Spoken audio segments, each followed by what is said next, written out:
minasan, welcome to Japanese 101. The only Japanese 101 course that'll teach you all the bad words that you shouldn't use. Today we cover a word that's been passed down for generations. This word was used in Japan even before the humans inhabited it. Today's word is known as Kanço. Pronounced exactly the way it's spelled, Kanço. Now the direct translation for Kanço is enema.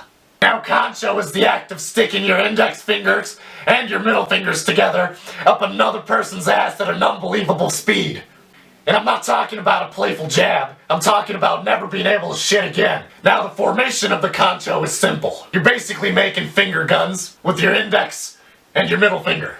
You then do the same thing with your other finger and you combine it. Now this gives you the strength of both your left arm and your right arm, and whether you want to keep your thumbs in or out is optional. If you want to be more aerodynamic, you can have the thumbs out. I often like to keep the thumbs out, but when I get real serious, I tuck them in.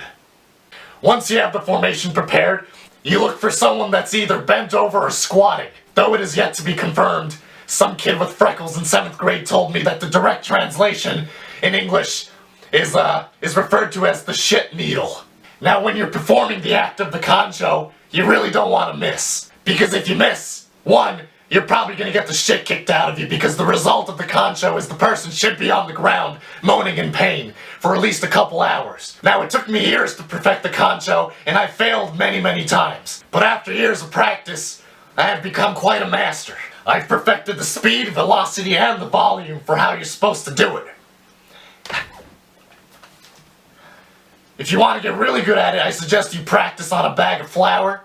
See if you can pierce it. If you can't, you need more practice. And two, you don't want to miss, because if you don't get it right and you don't get the hole, you're definitely gonna break your fingers. You gotta get it right on the Pacific Rim.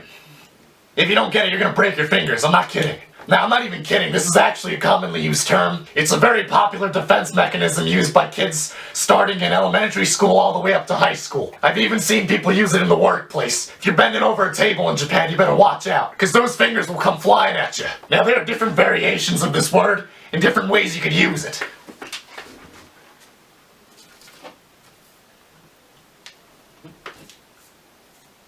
For example, this is written in katakana. It's a little bit different. Now you're only going to want to use this version when you're yelling it in a bloodthirsty cry, because everybody needs a war cry. So at the top here it would be pronounced Kanço, Kanço. But down here it's a little different. It would be Kanço.